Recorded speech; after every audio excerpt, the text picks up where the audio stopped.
Alors, bonjour à tout le monde. Bienvenue à cette première conférence de l'année académique 2024-2025 de la chaire de recherche Antoine Turmel sur la protection juridique des aînés. Donc, je me présente pour celles et ceux qui ne me connaîtraient pas, Anne-Marie Savard. Je suis professeure à la faculté de droit de l'Université Laval et titulaire de la chaire Turmel depuis maintenant un an.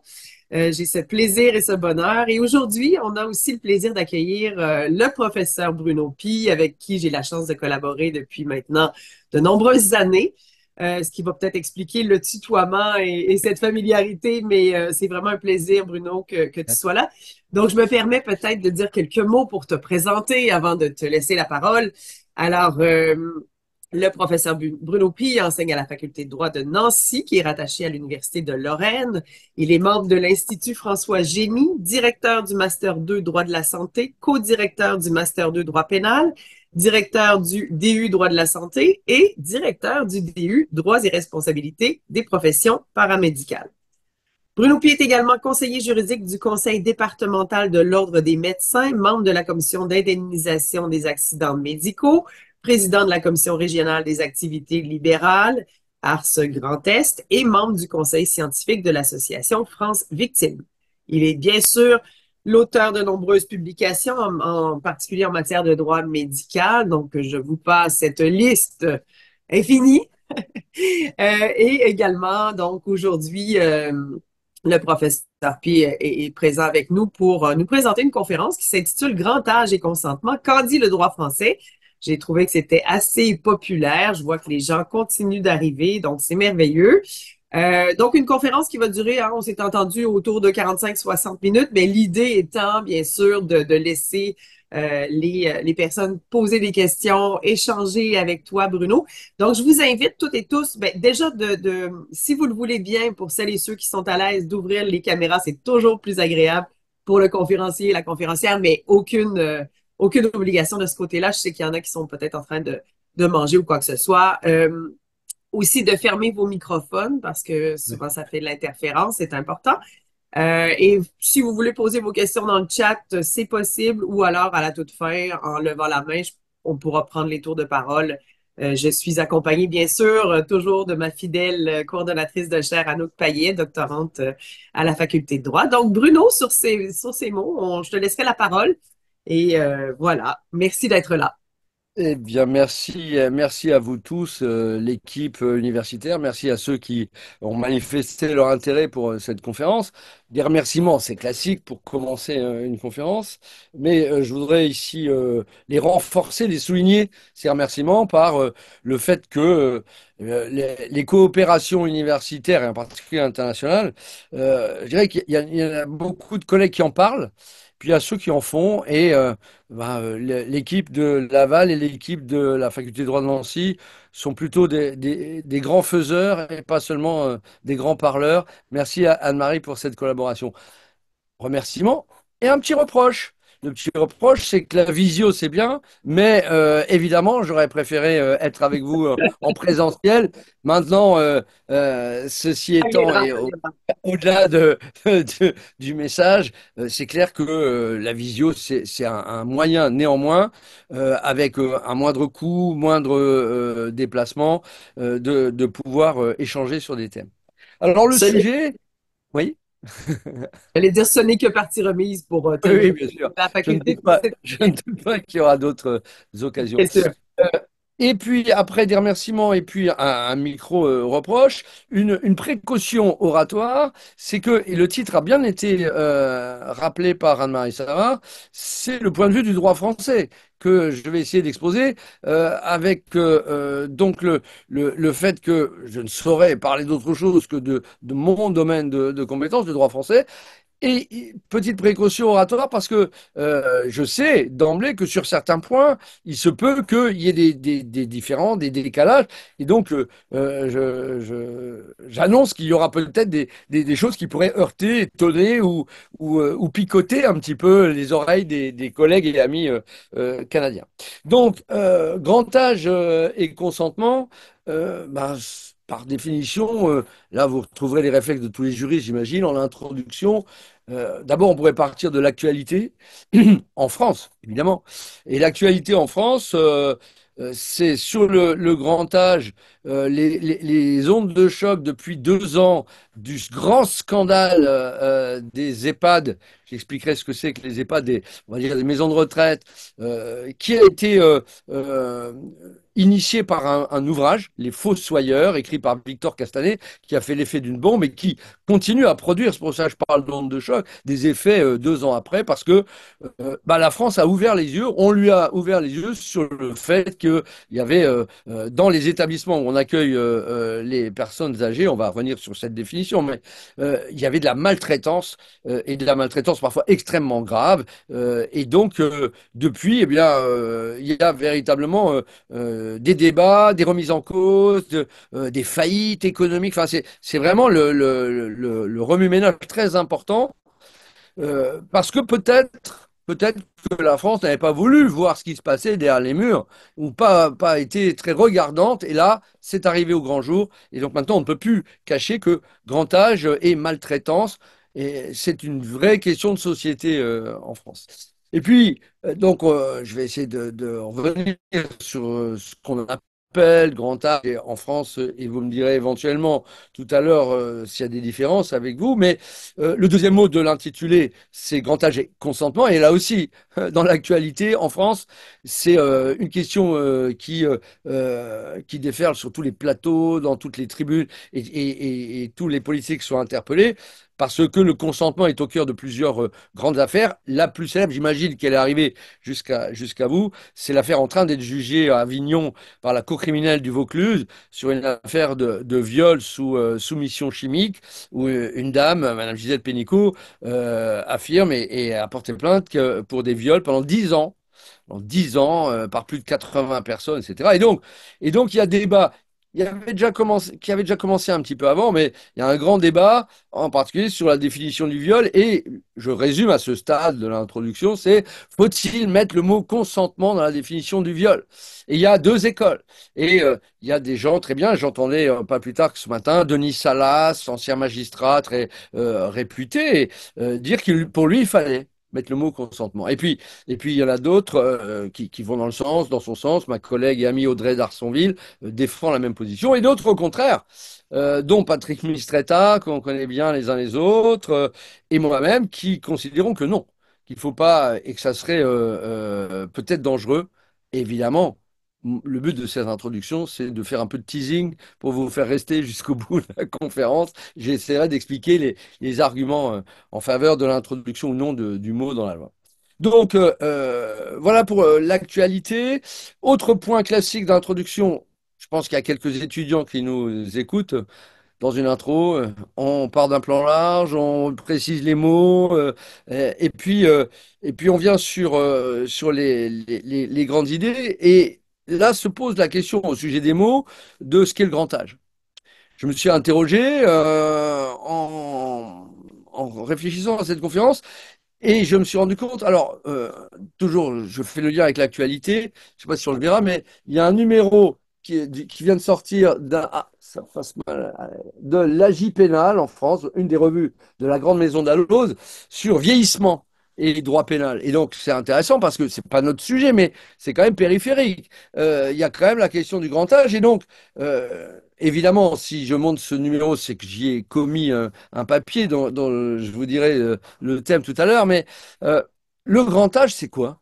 C'est quoi le grand âge? Eh bien, j'ai cherché un petit peu des critères.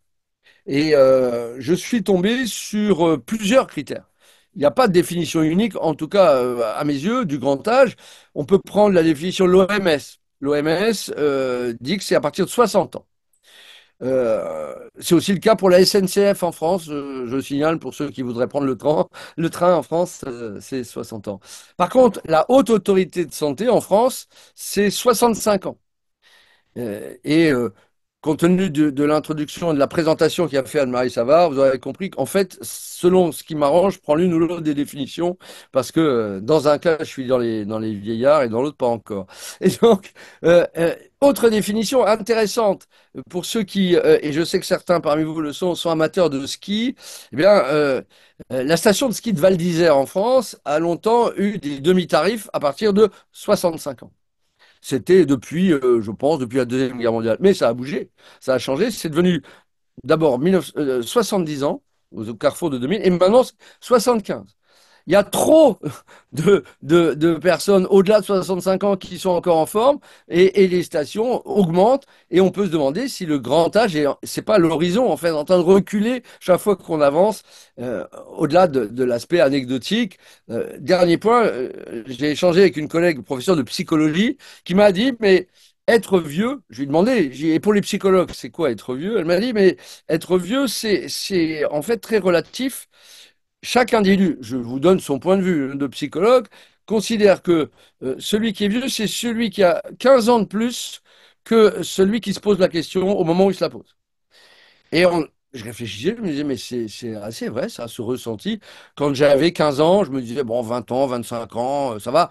Oh, à 30 ans, ça commence à être vieux. Et puis ainsi de suite. Quand j'ai eu 40 ans, je me suis dit, oh, 50, ça va, mais 55, c'est vieux. Et maintenant, bah, je repousse les limites. C'est l'horizon. Ça se déplace en même temps qu'on avance, etc. Ceci étant, ce qui est frappant, c'est que le droit ne peut pas se satisfaire de définitions mouvantes, glissantes, et qu'on a besoin, dans certains cas, de seuils précis. Et en France, j'ai trouvé sur le plan législatif un texte qui peut nous servir de référence dans cette introduction pour l'âge, c'est dans le Code de l'action sociale et des familles, l'article L1131, qui dit toute personne âgée de 65 ans privé de ressources suffisantes peut bénéficier d'une aide à domicile, d'un accueil, etc. C'est le déclenchement de l'APA, justement de cette aide pour les personnes âgées, c'est à partir de 65 ans. Mais je croyais avoir, ça y est, une barre fixe, stable, etc. Il y a un alinéa 2 qui dit les personnes âgées de plus de 60 ans peuvent obtenir les mêmes avantages lorsqu'elles sont reconnues inaptes au travail. Donc là encore, deux seuils, 60, 65 ans, et vous me direz comment ça se passe éventuellement au Québec. Ensuite, avant d'annoncer un petit peu l'articulation que je veux développer devant vous, et toujours sur les mots, dans l'article que j'ai proposé et qui a été publié cette semaine dans la J pénale, j'ai commencé par la question du vocabulaire. Grand âge, c'est un mot qu'on entend, mais il y en a d'autres. Et j'ai pris ce que j'avais sous la main et j'ai dit, on ne parle plus des vieux. Ça, c'est fini, c'est horrible de dire les vieux, sauf dans certaines régions de France et en particulier dans l'outre-mer français. Pour avoir travaillé quelques années outre-mer, dans le Pacifique, quand je suis arrivé en Nouvelle-Calédonie, quelqu'un m'a dit ah, mais il faut aller voir les vieux, ou les vieux ont dit ça. Je dis mais c'est péjoratif, c'est insultant. Il m'a dit mais non. C'est extrêmement respectueux. Les vieux, et d'ailleurs en Afrique, c'est le cas aussi, en Océanie globalement, dire les vieux, c'est respecter la sagesse des anciens. Donc voilà, comme quoi le mot est ambivalent. Mais bon, vieux, ok, pour certains ça passe, pour d'autres pas. Il y a un mot en revanche qui a quasiment disparu du champ lexical, c'est vieillard. Vieillard, je crois qu'on l'utilise plus que dans. Il y a que les poètes et Victor Hugo qui l'utilisaient encore, etc. Maintenant, on va dire nos aînés. Bon, les aînés, mais les aînés, c'est vague, les seniors. Et puis, on va essayer de qualifier, en France en tout cas, on va parler du troisième âge, du quatrième âge, etc. Mais là encore, c'est impalpable et c'est relatif à chacun, à chaque milieu. Et puis, il y a deux autres mots qui sont arrivés dans le vocabulaire courant. Il y a la notion, j'imagine que vous l'avez aussi, de boomer. Les boomers, c'est tous ceux qui sont nés dans le baby boom, donc entre 1945 et 1965, et qui arrivent aujourd'hui à 60 ans, et ils sont boomers parce que dans le langage des ados, c'est plutôt péjoratif, c'est en fait un peu coupé de la vie moderne, dynamique, etc. Et puis il y a ceux qui ne veulent pas vieillir et qui sont never old, nold, et que l'on voit aussi être au contraire dans le refus absolu d'être qualifié de boomer, de senior, d'aîné, etc. Vous avez choisi d'intituler cette conférence Grand âge. Je valide, grand âge, c'est intéressant, mais ça ne nous donne toujours pas de seuil précis. Et on va voir que c'est en fait transversal à l'ensemble du droit français. Il n'y a pas de seuil d'âge pour les trois questions que nous allons envisager ensemble au sujet du grand âge et du consentement, qui sont les questions de la liberté d'aller et venir, la liberté de circulation et la place du consentement de nos aînés, seniors, grand âge, etc. Et puis, dans un deuxième temps, je propose qu'après avoir parlé de la liberté d'aller et venir, on parle de la question du consentement aux soins, évidemment. Et on parle de médecine, d'actes infirmiers. Et puis, on parlera des choses contemporaines, la vaccination, etc. Et la médecine en général. Et puis, pour que vous restiez jusqu'à la fin, j'ai prévu de parler en troisième partie du consentement à l'intimité, à la sexualité du grand âge et des questions de droit que ça peut poser. Voilà pour les thèmes que j'envisage de traiter avec vous. Et puis, dernière chose pour introduire le sujet de la liberté, eh bien, il y a les mots et les mots de langage courant. En droit français, il y a un mot qui a été évacué, radié, écarté, alors que depuis 1804, depuis le Code civil, il était celui qui décrivait une partie des personnes de grand âge, c'est la notion d'incapable. Les incapacités, le droit des incapacités, pendant très longtemps, a été au cœur du Code civil, enseigné dans les facultés de droit. Il y avait les incapables mineurs, bon, les moins de 18 ans, et puis les incapables majeurs. Évidemment, aujourd'hui, c'est totalement exclu. Ce serait considéré comme infamant de parler d'un incapable. On a aussi du politiquement correct, du juridiquement correct, etc., qui nous touche. Eh bien, oui, on n'en parlera plus. Enfin, évidemment, la loi n'en parle plus, les textes n'en parlent plus, mais il y a encore quelques temps, j'ai entendu un magistrat qui a continué à parler d'un incapable. Et je me suis dit, bah, des médias et des jeunes journalistes l'entendaient, ils pourraient être qualifiés de boomers ou de seniors et de paléo-juristes utilisant ce terme qui a disparu de la loi en 2007. Donc, on ne parle plus d'incapable majeur. Et puis, en revanche, il y a un mot qui va être utilisé tout le temps maintenant. Dans le droit français, on le voit en permanence, c'est la protection. La protection est devenue une espèce de graal, une espèce d'objectif permanent pour les majeurs, pour le grand âge, pour les mineurs, pour la sécurité sanitaire, etc. Et on va revenir sur protection, sécurité, qui sont devenus évidemment les maîtres mots de nos sociétés, en tout cas de la société française, qui est quasiment, on va dire, obsessionnelle de la sécurité. Avec évidemment, vous l'aurez compris, des cas où il faudra arbitrer entre cette recherche infinie de sécurité et oui, mais quid des libertés, quid de l'autonomie, quid de l'intimité, lorsque la sécurité est un objectif majeur et absolu, ça risque d'être malheureusement contradictoire avec un certain nombre de principes juridiques comme ceux qu'on va décliner ensemble. Et puis enfin, un ou deux chiffres seulement. Je ne vais pas vous abreuver de chiffres parce qu'on les trouverait, si vous avez vraiment le souhait, vous les trouverez sur l'âge moyen, l'espérance de vie, le nombre de personnes en tranche d'âge, le fait que le nombre de centenaires double tous les 10 ans, etc. Évidemment, on trouve ça partout et chaque pays occidental a des statistiques à ce sujet. Moi, il y a un chiffre que je voudrais partager avec vous, qui est le nombre de personnes en France sous régime de protection des majeurs, puisqu'on ne parle plus d'incapables, sous régime de protection. Il y a en France, à l'heure actuelle, sur presque 70 millions d'habitants, 800 000 personnes sous régime de protection. Donc c'est un peu plus que 1% de la population française sous régime de protection. Au passage, si vous regardez dans d'autres pays, etc., il y a des pays où c'est beaucoup plus.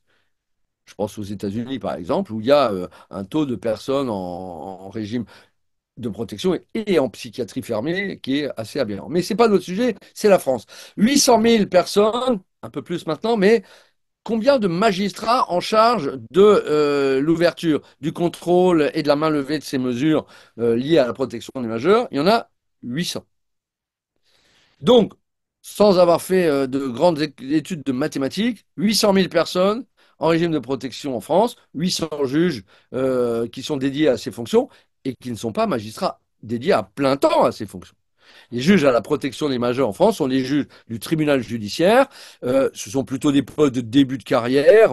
Ça ne passionne pas la haute magistrature. Et globalement, en moyenne, cette fonction occupe 3 demi-journées par semaine pour un magistrat qui est affecté. Le reste du temps, il a des audiences civiles, voire des permanences pénales, etc. La protection des majeurs, 3 demi-journées dans sa semaine de travail. Pourquoi je dis ça en introduction? Parce que vous aurez compris que lorsqu'on va aborder ces questions de la place du grand âge et des personnes parfois très fragiles dans notre société, il y a un vrai problème de mobilisation des moyens judiciaires pour véritablement assurer le suivi de ces majeurs protégés.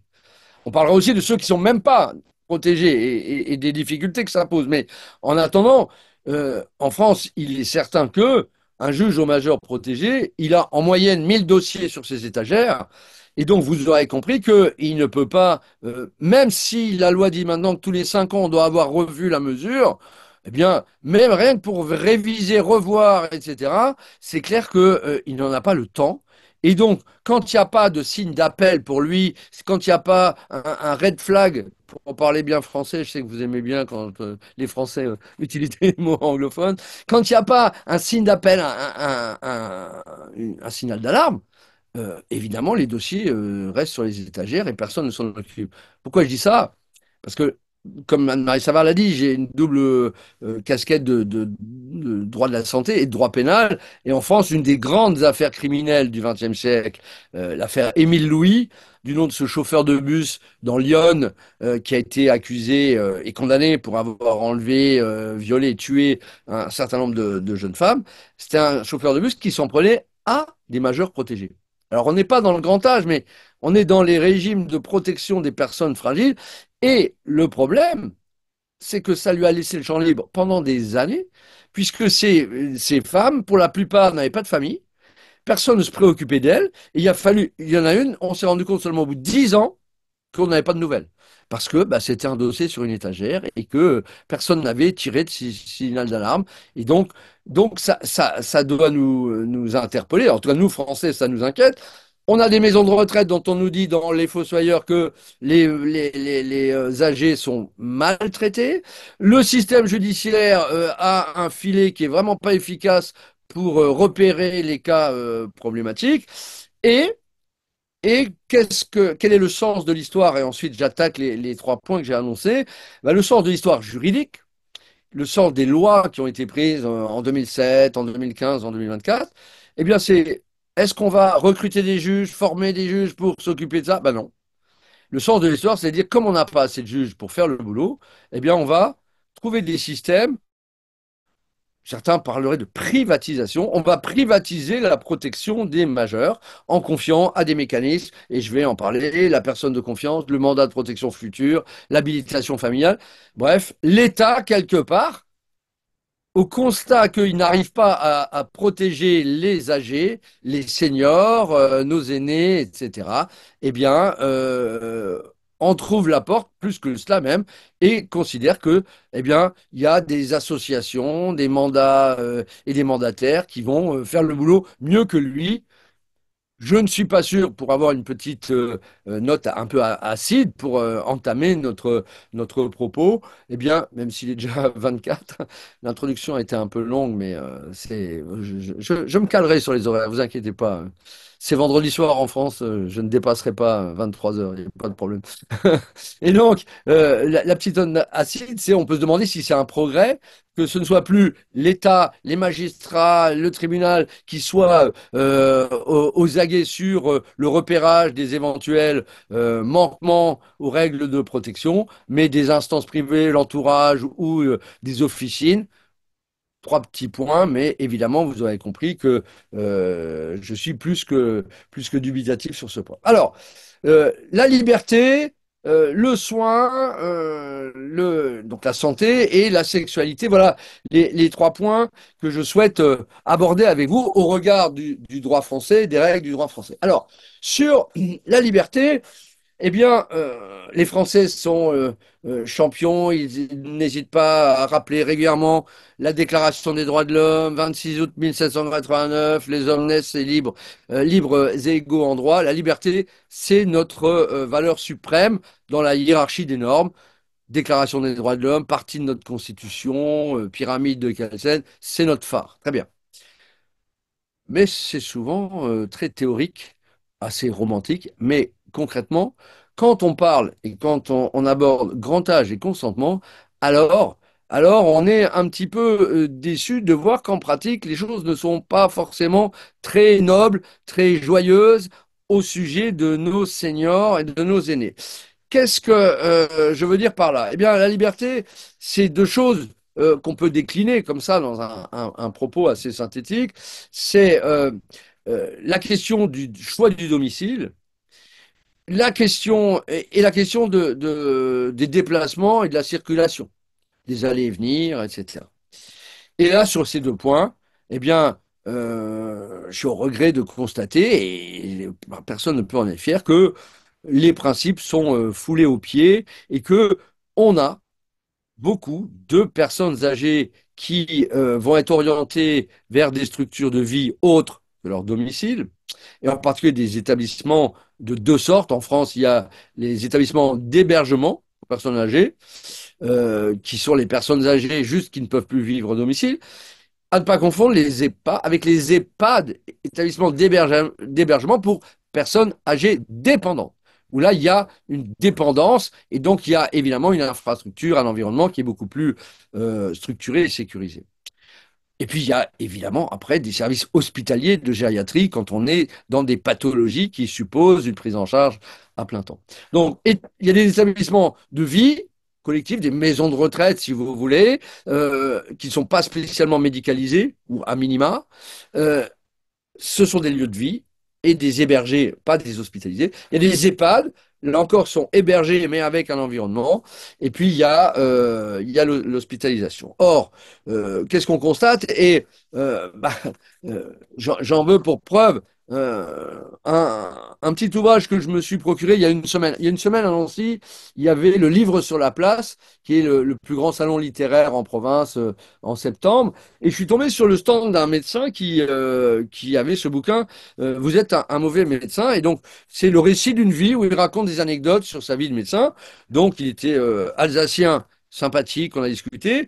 Et je suis tombé sur, il y a 8 jours, sur quelque chose qui me semble intéressant, parce que ça reflète ce que je veux vous dire sur la question de la liberté. C'est une anecdote qui s'appelle Un grand-père rebelle. Et il dit, une famille dont je suis le médecin traitant depuis une trentaine d'années me demande de faire un dossier d'inscription en maison de retraite pour Joseph, le grand-père de famille, qui est veuf, qui vit seul dans sa maison. Mais ses deux filles n'en peuvent plus de lui faire le ménage et de faire à manger. Et donc, il est jeune médecin, il fait un certificat, un dossier, etc. Et le grand-père est conduit dans la maison de retraite. Sauf qu'il n'a pas du tout envie, il n'est pas consentant, il n'est pas volontaire, et en l'occurrence, eh bien, il va se sauver, et ça va être l'occasion de se faire du souci, et puis il y aura un article dans le journal, et là, il va dire, en tant que jeune médecin, je me suis rendu compte que j'avais parlé avec les filles, que j'avais parlé avec l'entourage, que j'avais fait mon dossier, mais qu'à aucun moment j'avais demandé l'avis du grand-père en question. Bien sûr que il était veuf, bien sûr qu'il pouvait plus se faire à manger et qu'il aimait bien que ses filles fassent à manger, mais est-ce que ça justifiait qu'on entrave sa liberté, jusqu'à le faire habiter dans un autre lieu que son domicile? Alors, je suis un petit peu brutal quand même avec le droit français parce que si un certain nombre de personnes âgées se retrouvent en maison, euh, bon gré mal gré, dira-t-on en vieux français, parfois d'accord, parfois en traînant les pieds, parfois sans du tout être d'accord, il y a une protection juridique du système légal français qui est que si une personne, quel que soit son âge, mais souvent âgée, est placée ou en résidence hors de son domicile, il y a une protection juridique pour le domicile. C'est-à-dire que celui-ci ne peut pas être vendu, reloué et surtout pas vidé.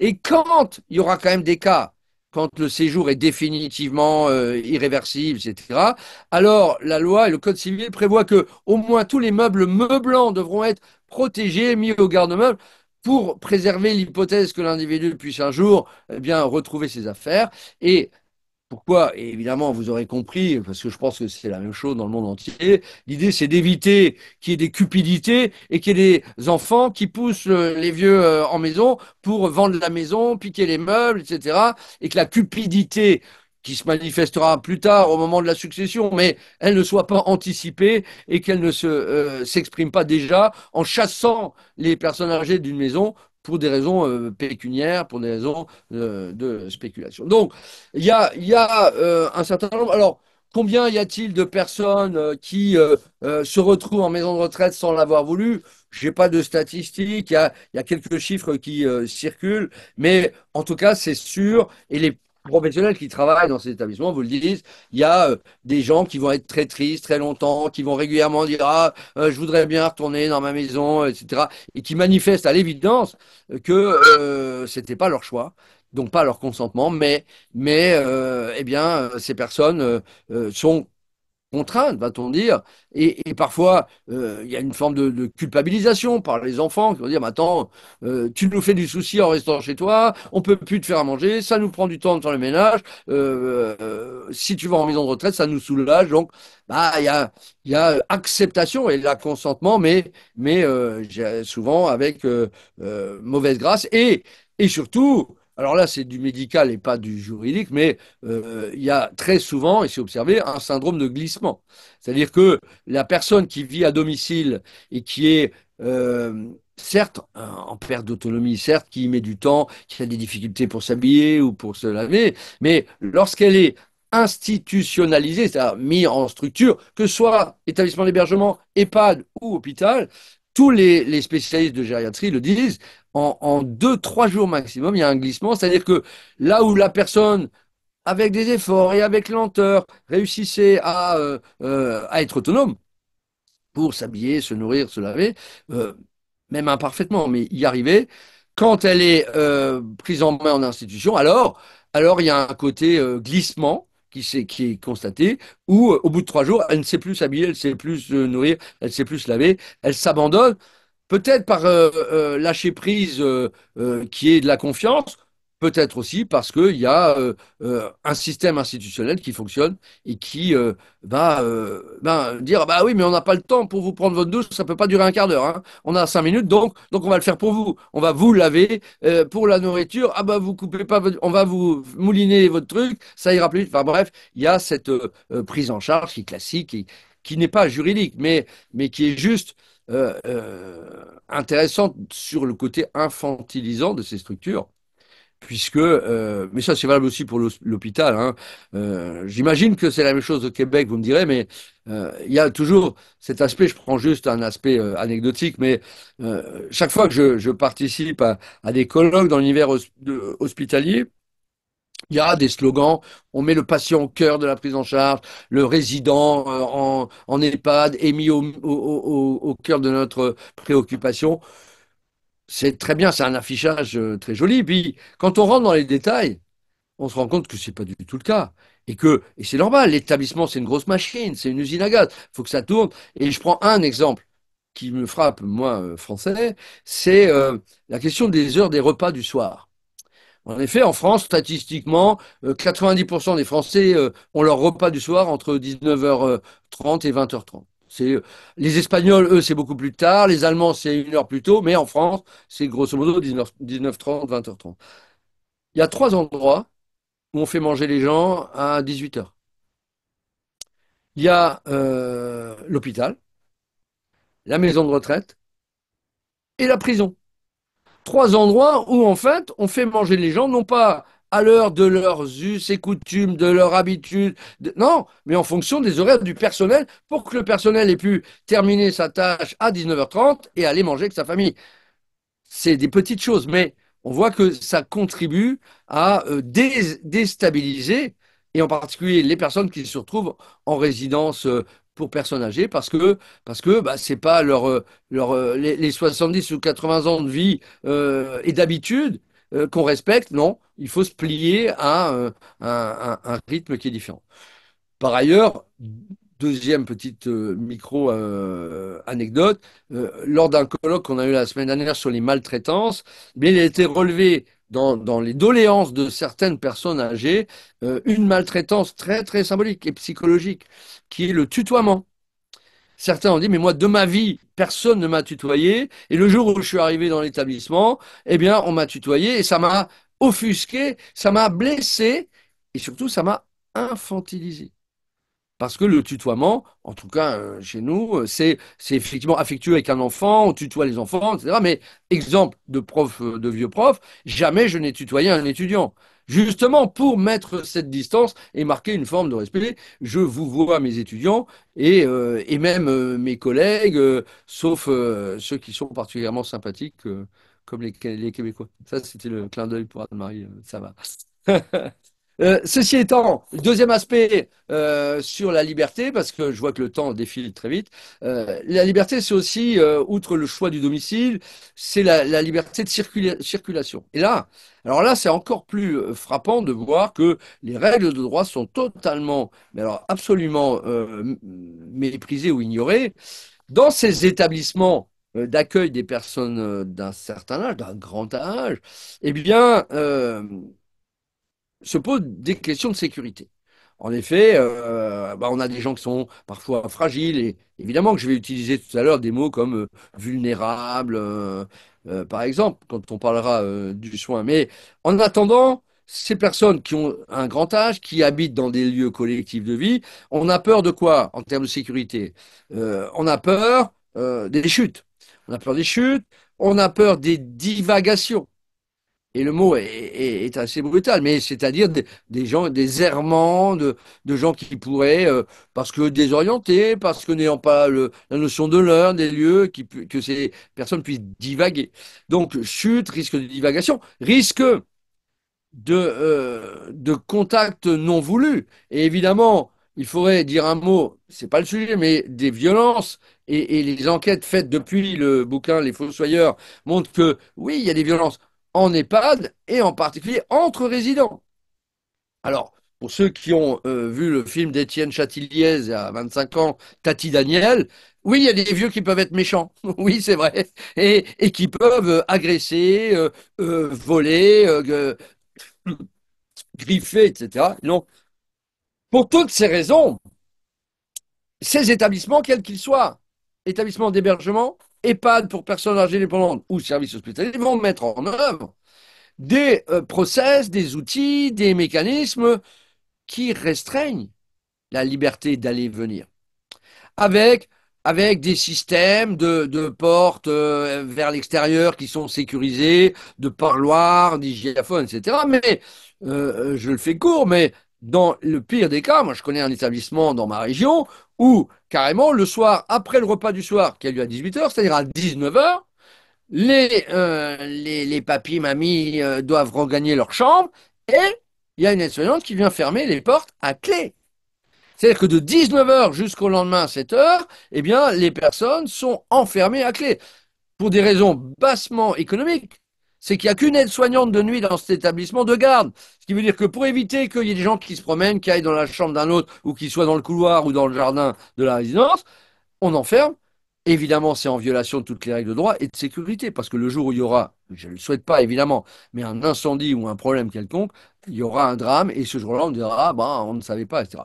Juridiquement, revenons au droit, sur le plan du droit, enfermer quelqu'un dans une pièce, ça porte un nom en droit pénal et dans l'article que j'ai proposé et qui a été accepté sur EHPAD des droits pénals, ben, c'est une séquestration arbitraire enfermer quelqu'un, c'est une séquestration arbitraire. Et je conclus ce petit paragraphe-là et je reprends la phrase en disant attention, les établissements d'hébergement pour personnes âgées, autonomes ou dépendantes, ne sont ni des prisons, ni des hôpitaux psychiatriques, qui eux sont des lieux qui sont fermés. Évidemment, en établissement pénitentiaire ou en psychiatrie fermée, on va avoir des cas où on va contraindre et on va même enfermer, fermer les portes à clé, etc. Mais pas dans ces lieux. Qu'est-ce qu'on peut retenir de ça avant de dire deux mots des contentions?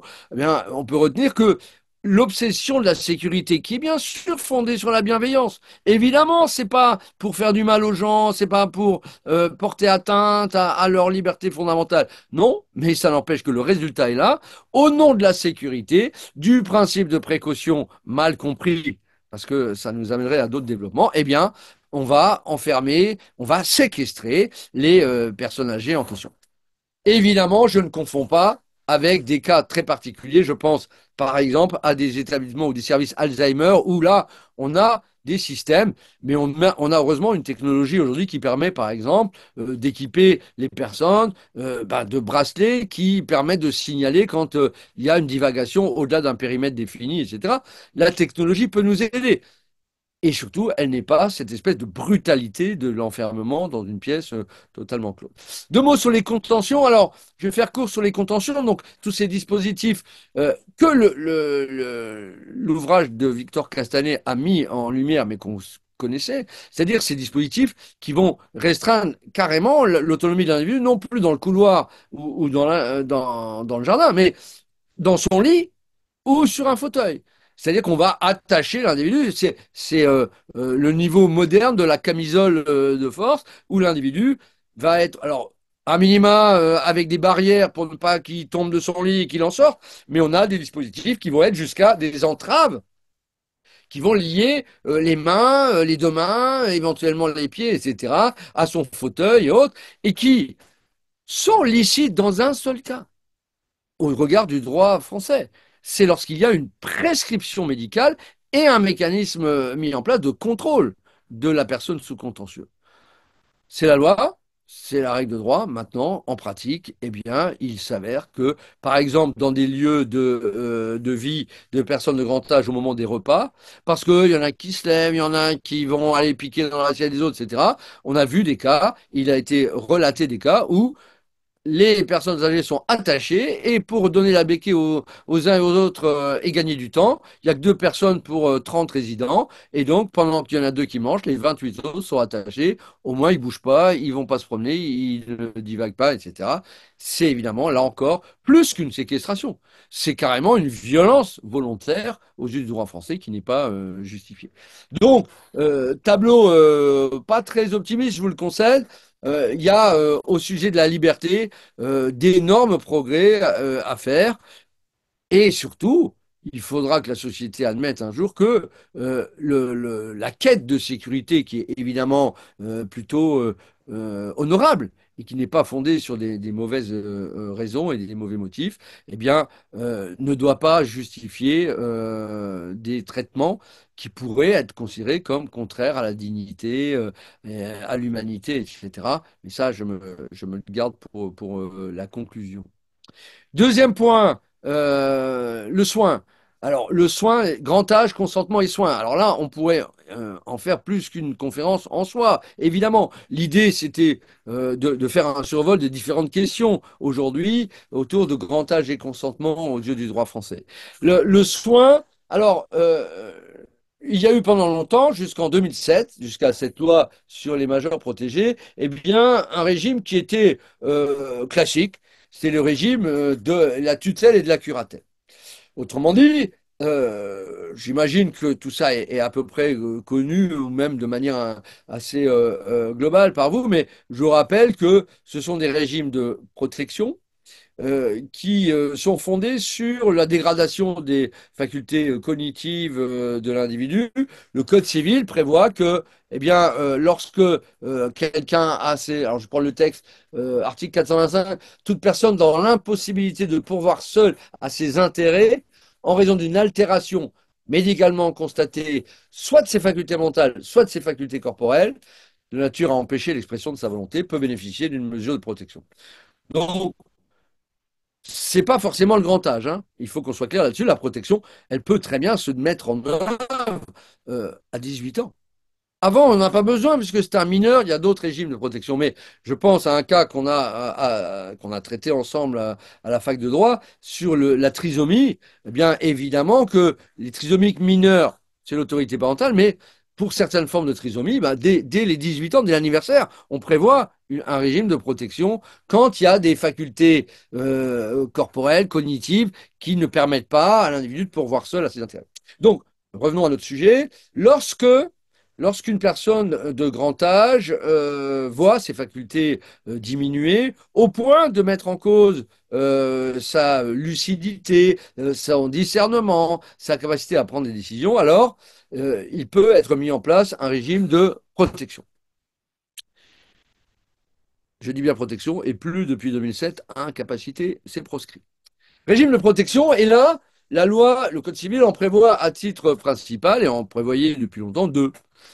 Je fais vraiment très très court et je renverrai si vous voulez des précisions, en particulier à des thèses de droit français sur ces sujets.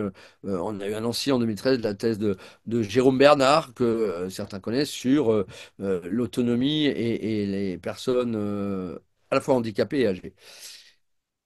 Les deux régimes, je les décris en trois phrases. Il y a un régime d'accompagnement, d'assistance et d'accompagnement quand l'individu, par sa maladie, par son handicap ou son âge, est freiné, diminué, ralenti, mais qu'il garde évidemment une capacité décisionnelle. Alors le juge au majeur protégé va lui désigner un curateur. Ce sera le régime de la curatelle qui peut être plus simple ou renforcé, je ne rentre pas dans les détails. Ce curateur est donc une sorte de béquille juridique qui vient l'épauler pour les décisions importantes de sa vie juridique. Ça laisse une autonomie pour l'individu pour sa vie quotidienne, mais pour les actes de disposition, pour vendre sa maison, pour emprunter, il lui faut la co-signature de son curateur. Et puis, lorsque les besoins sont non plus d'être accompagnés, mais carrément d'être représentés, alors, régime de représentation, c'est la tutelle. La tutelle du majeur, c'est le régime juridique qui va être mis en place où un décideur, le tuteur, va devenir le représentant légal du majeur qui n'est plus du tout en situation de prendre des décisions. Question fondamentale dans le domaine du droit de la santé, eh bien, pendant un premier temps, eh bien, il était prévu en droit de la santé que le majeur sous curatelle reste un patient lambda.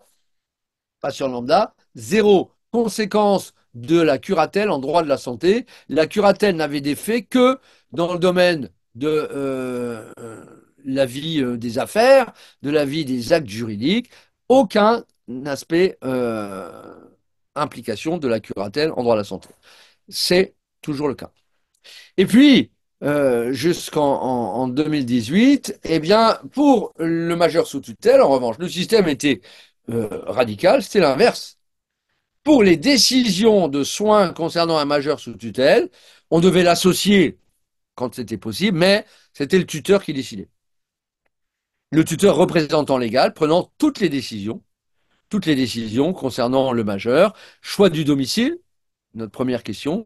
Le majeur sous tutelle avait envie, pas envie, peut-être, mais c'était pas lui qui décidait, c'était le tuteur. Mais aussi les choix économiques, les choix, faut-il emprunter, prendre un contrat d'assurance, etc. Et, euh, et en matière sanitaire, évidemment, c'était le tuteur. Oui, mais ça a été critiqué et ça a été remis en cause. Et désormais, eh bien, dans le Code de la santé publique, on a une disposition plus complexe qui est dans l'article L 1111-4 du Code de la santé publique, qui a été modifié par un texte de 2020.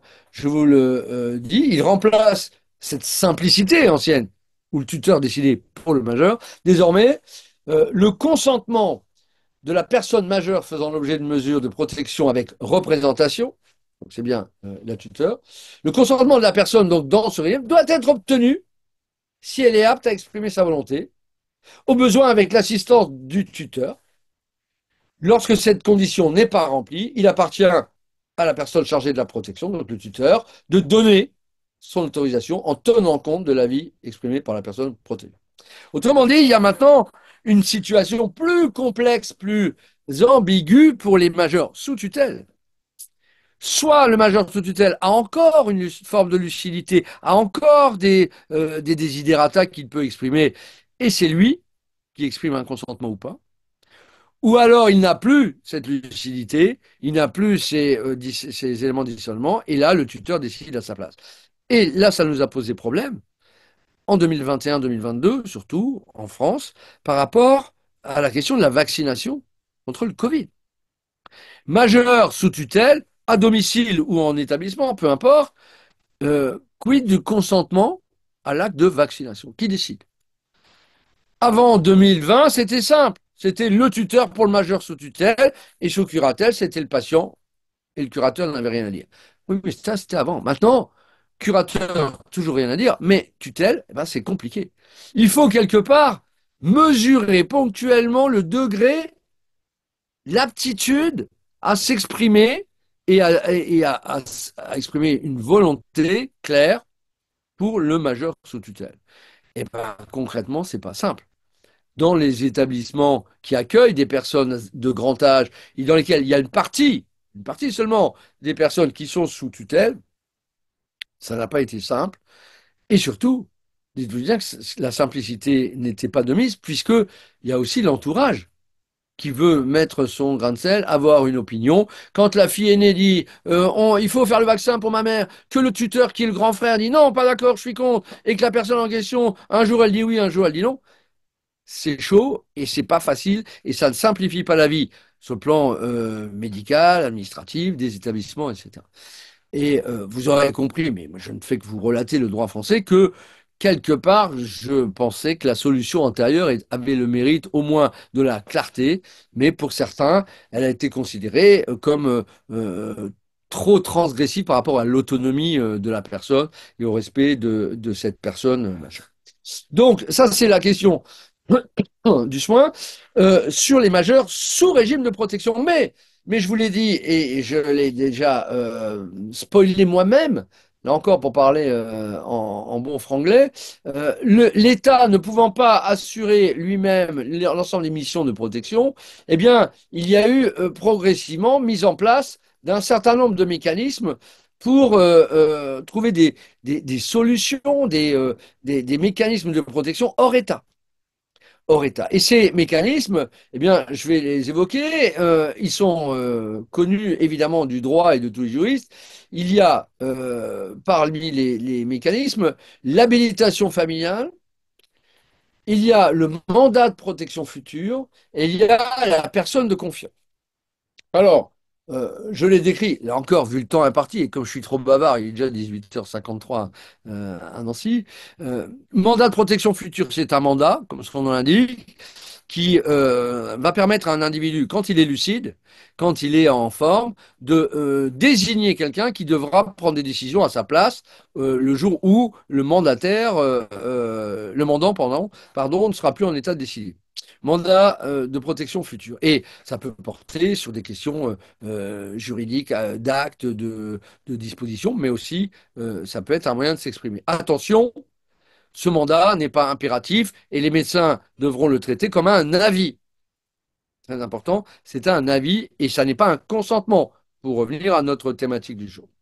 L'habilitation familiale, c'est grosso modo la même chose, mais quand l'individu n'est plus en situation de désigner, de remplir un mandat et de le faire signer par un notaire, alors, eh bien, c'est la possibilité de demander en justice une habilitation familiale, c'est-à-dire que ce soit la justice qui désigne qui va être celui qui va être le, le porte-parole du majeur grand âge qui est à un moment ou à un autre hors d'état. Et puis, je dirais deux mots de la personne de confiance. La personne de confiance, c'est une création 2002, loi du 4 mars 2002 sur les droits des patients en France. Cette création aboutit à permettre, c'est l'article L 1106 du Code de la santé publique, je cite, toute personne majeure peut désigner une personne de confiance. Je m'arrête déjà à ça, ça élimine les mineurs. Hors de question que les mineurs désignent quelqu'un. Pourquoi? Parce que ça pourrait faire court-circuit et conflit avec les parents. Et donc, on veut éviter que le mineur, en particulier l'ado, puisse dire je choisis un tiers. Non. Pour les mineurs, c'est l'autorité parentale ou le juge. Toute personne majeure peut désigner une personne de confiance. Là encore, chaque mot compte, évidemment, on est entre juristes, c'est une possibilité. Et j'insiste parce qu'en France, il y a beaucoup d'établissements qui ont dit très bien, et bien maintenant, aux admissions à l'entrée, c'est obligatoire, c'est la loi, vous devez désigner une personne de confiance. Bah non, pas forcément. Possibilité, mais pas obligation, évidemment. Toute personne majeure peut désigner une personne de confiance qui peut être un parent, un proche ou le médecin traitant et qui sera consultée au cas où elle-même serait hors d'état d'exprimer sa volonté et de recevoir l'information nécessaire à cette fin. Elle rend compte de la volonté de la personne, son témoignage prévaut sur tout autre témoignage. Intéressante cette création 2002, la personne de confiance, parce que l'idée, c'est que jusqu'en 2002 en France, quand vous étiez dans un régime de protection, tutelle ou curatelle, on avait des mécanismes. Mais on a eu souvent des situations de personnes très âgées qui ont été conduites à l'hôpital, souvent par les proches, euh, hors situation d'urgence vitale. Parce que quand il y a urgence vitale, péril vital, on sait faire. On gère, les équipes médicales gèrent. Mais la personne n'est ni sous tutelle, ni en urgence. Mais elle est juste complètement perturbée, complètement à l'ouest. Je prends un cas classique, la déshydratation de la personne de grand âge. On sait que perte de 10% du volume hydrique, c'est 50% des capacités cognitives. Donc on a et en France, on a eu par exemple, lors de la grande canicule de 2003, plein de papis, mamies qu'on a retrouvés dans les rues, dans les parcs, errants. Ils ne savaient même plus leur nom. Ils ne savaient plus qui ils étaient, où ils étaient. Il n'y avait pas urgence vitale. Ils n'allaient pas mourir dans les 12 heures. Mais ils n'étaient pas sous tutelle. On n'avait évidemment pas le temps. Et donc, il fallait prendre des décisions pour ces personnes-là qu'on pourrait appeler, si on veut, des situations temporaires d'incapacité de fait. Incapacité de fait. Et donc, eh bien, désormais, la loi permet à chacun possibilité de désigner votre grand témoin, celui qui en France sera votre porte-parole pour s'exprimer si un jour vous êtes dans cette situation d'être hors d'état, de manifester votre volonté. Et donc la personne de confiance a été inventée, ça fait plus de 20 ans, mais concrètement, eh bien, en pratique, il y a moins de 10% des gens qui ont désigné cette personne de confiance, même si on a élargi, ça peut être dans chaque hospitalisation, ça peut être auprès du médecin traitant, ça peut figurer dans le dossier médical partagé. Il faut, je le dis souvent à mes étudiants, au moins une génération pour qu'une institution soit véritablement mise en place, acceptée. Il faut une génération de nouveaux professionnels formés avec les nouvelles règles et qui les transmettent. Donc on a encore au moins 10 ou 15 ans devant nous avant que ce soit mis en place. Enfin, dernier point concernant la question des soins, euh, c'est les directives anticipées. Je précise, je l'ai dit pour le mandataire, je le redis pour la personne de confiance, c'est pas des consentements, hein, qu'on ne se méprenne pas, c'est des avis. Et c'est les médecins qui vont prendre compte de ces avis ou pas. Eh bien, pour les directives anticipées, créées en 2005 pour les personnes qui sont au stade terminal d'une affection grave et incurable, donc en fin de vie, elles ne sont pas forcément d'un grand âge, hein, mais bon, ça peut toucher les personnes de grand âge. Alors en France, il y a la possibilité de rédiger des directives anticipées sur ce qu'on veut et ce qu'on ne veut pas concernant la fin de vie. C'est en soi un sujet, ça pourra faire l'objet d'une autre conférence et nous à Nancy, on aura sur la nuit du droit la semaine prochaine un grand débat sur la fin de vie et le droit. Et les directives anticipées, outils modernes, etc., sont très intéressants, mais attention, là encore, ça n'est pas impératif, pas opposable absolument, puisque les médecins peuvent très bien ne pas en tenir compte si elles apparaissent inopportunes ou inadaptées. Et ça, c'est aussi un débat en France, parce que certains disent, mais attendez, je peux dire ce que je veux, mais je suis pas sûr qu'on va m'écouter et qu'on va me respecter.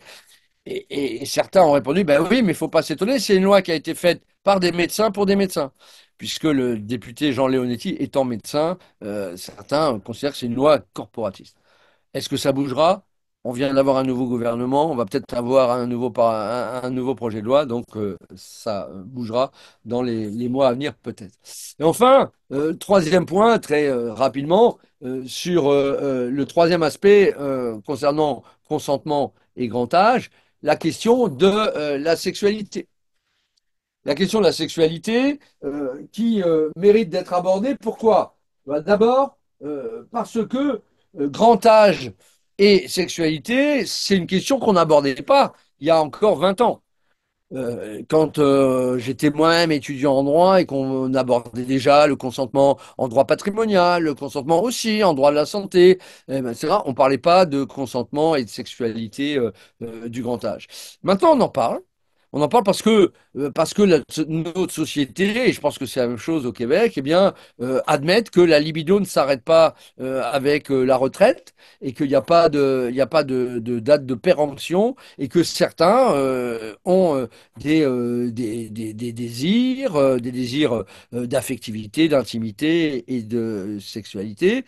Et la seule chose qui est certaine, c'est que par contre, en tout cas du côté des dames, la question de la parentalité est réglée et grand âge et parentalité, ça ne pose pas de souci et c'est une chose réglée. Mais pour les hommes, non. Et c'est là encore un sujet intéressant. Quel rapport entre notre sujet, grand âge et consentement? Eh bien, je veux aborder deux choses. D'abord, la question de la liberté sexuelle et des établissements, des lieux de vie des personnes d'un grand âge. Eh bien, on peut s'appuyer sur une décision très intéressante d'une juridiction française qui est la Cour administrative d'appel de Bordeaux, qui a eu à se prononcer là-dessus. Alors, c'était pas exactement sur le grand âge, mais c'était quand même sur un sujet assez chaud, puisque c'est en hôpital psychiatrique, dans un centre hospitalier spécialisé à Cadillac, en Gironde. Il y avait un règlement intérieur dans ce centre hospitalier qui avait été édicté, qui disait, dans l'établissement, toute relation et activité sexuelle sont interdites. Et un résident en psychiatrie fermée, donc quelqu'un qui faisait l'objet d'une mesure d'hospitalisation sous contrainte, eh bien, a contesté devant le tribunal administratif de Bordeaux cette norme interne de règlement intérieur en disant mais pourquoi? Mais je suis pas d'accord, mais c'est contraire à la liberté et il est dit dans la Déclaration des droits de l'homme on ne peut entraver une liberté que par la loi et nul ne peut être contraint à faire ce qu'elle n'ordonne pas et donc la liberté étant une liberté constitutionnellement reconnue, je conteste qu'un règlement intérieur promu par une direction, un directoire, puisse interdire. Bref, je vous le fais court. Le tribunal puis la Cour administrative d'appel de Bordeaux, en 2013, ont décidé que euh, interdire des relations sexuelles à tous les malades d'une unité, même en psychiatrie, eh bien, était une suggestion excessive, trop générale et absolue, et que si pour des raisons médicales, il pouvait y avoir une restriction ponctuelle pour tel ou tel malade avec une limitation dans le temps, évidemment. Il y a des contre-indications à la sexualité, soit, mais interdire toute sexualité pour tout le monde tout le temps était une contrainte beaucoup trop excessive, annulation du règlement intérieur. Est-ce que ça veut dire que les hôpitaux et les maisons de retraite et établissements sont devenus des lupanars, des lieux de débauche, de libertinage? Évidemment non. Évidemment, non. C'est pas ça que dit le droit. Le droit dit juste que le droit français dit juste que la liberté étant fondamentale, y compris d'avoir une vie privée, y compris dans la dimension de l'affection et jusqu'à la sexualité, s'il peut y avoir des entraves, elles ne doivent être que ponctuelles, limitées et motivées. Et ça veut dire que, d'abord, évidemment, les lieux de vie des personnes de grand âge sont aussi, malheureusement, des lieux où il peut y avoir des infractions sexuelles, sans l'ombre d'un doute. Évidemment, oui. Et là encore, on commence à dénoncer le fait qu'il puisse y avoir des viols en EHPAD entre résidents, mais aussi d'extérieur, etc. Et je prends la presse locale de Nancy, journal du jeudi 26 septembre. J'ai pas pris il y a longtemps, hier. Eh bien, à l'EHPAD, exhibition à l'EHPAD, le papy présumé pervers finit en prison. Un papy qui avait déjà à plusieurs reprises exhibé ses organes génitaux, etc., eh bien, a été placé en détention provisoire. Oui, bien évidemment, ça peut arriver dans un camping, à l'école, à l'université ou en EHPAD. C'est pas un sanctuaire.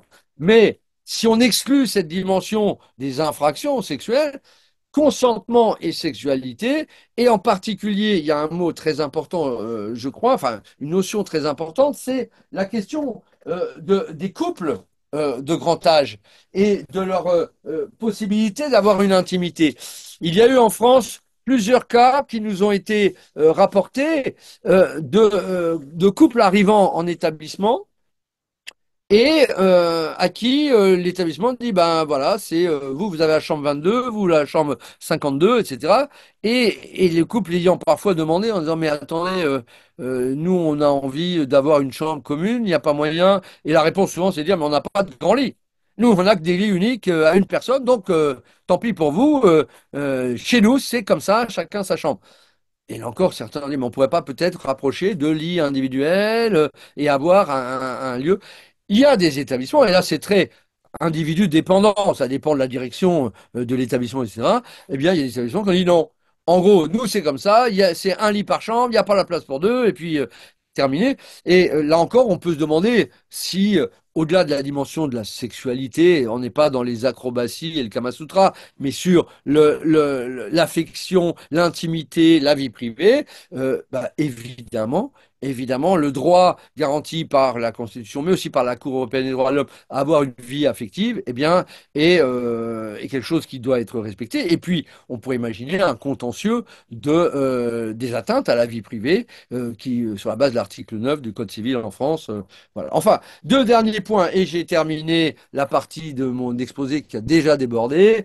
Le dernier point, c'est un concept que volontairement je n'ai pas employé, en tout cas pas jusqu'à présent, c'est la notion de vulnérabilité en droit français. Parce que on l'emploie trop souvent et souvent à tort. La vulnérabilité, c'est reconnu dans le code pénal, la vulnérabilité, comme étant une circonstance aggravante par rapport à certaines infractions. Les infractions de violence sont aggravées quand elles sont commises sur une personne vulnérable. Mais c'est quoi une personne vulnérable aux yeux du code pénal? Eh bien, la vulnérabilité, et là encore, je vous renvoie à des thèses françaises. Il y a eu en particulier la thèse de Juliette Dugne sur la vulnérabilité soutenue de la personne majeure à Montpellier, et puis à Aix, Céline Chidен sur la protection des adultes vulnérables. Donc, c'est des sujets qui ont été vraiment traités en profondeur. C'est quoi la vulnérabilité en droit pénal? Eh bien, c'est le fait qu'une personne à un instant T soit hors d'état de se protéger en raison de son âge, de la maladie, du handicap, la situation de grossesse. C'est une notion de fait et qui est une notion ponctuelle. On est vulnérable, on peut être vulnérable pendant 10 minutes. Et donc, ça aggrave la responsabilité pénale de celui qui commet l'infraction. Exemple de vulnérabilité de fait, si un d'entre vous ou moi, je fais un malaise et je suis inconscient 5 minutes, pendant 5 minutes je suis allongé et que quelqu'un de mon entourage ou dans la rue me fait les poches, me vole ou me viole, ou me frappe, c'est une infraction aggravée parce que j'étais en situation de vulnérabilité pendant 5 minutes.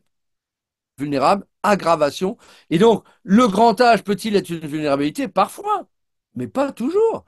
On a des personnes de 80, 90, 100 ans. On a des centenaires, on nous les montre, qui font du jogging, de la piscine, etc. et qui ne sont pas des personnes vulnérables, même si elles ont un très grand âge. Et à l'inverse, on a des gens qui peuvent être ponctuellement vulnérables pendant quelques minutes, pendant quelques heures. Et a fortiori, les personnes dans le coma, Vincent Lambert, dans le dossier Lambert en France, a été pendant 10 ans vulnérable, puisqu'il était dans le coma, hors d'état de se protéger.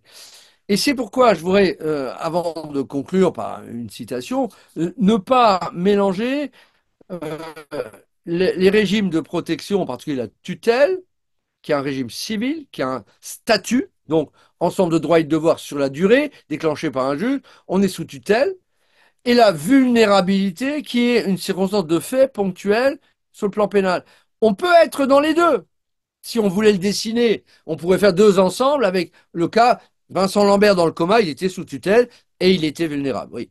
Sous tutelle parce qu'un juge avait ordonné le placement, désigné son épouse comme tutrice, et puis vulnérable parce que hors d'état de se protéger. Mais on peut très bien avoir un grand âge et ne pas être vulnérable, évidemment. Et on peut très bien avoir un grand âge, avoir 100 ans et ne pas être sous tutelle.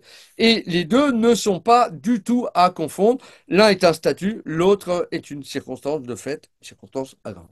Voilà pour un certain nombre de choses. J'ai trop parlé, je finis par une citation parce que c'est une petite coquetterie des juristes français hein, et que j'aime bien relater. Il y a une citation que j'aime bien de Victor Hugo dont je parlais tout à l'heure qui disait euh, Au soir de sa vie, disait-il, j'espère qu'on pourra dire de moi, et l'on voit de la flamme aux yeux des jeunes gens, mais dans l'œil du vieillard, on voit de la lumière.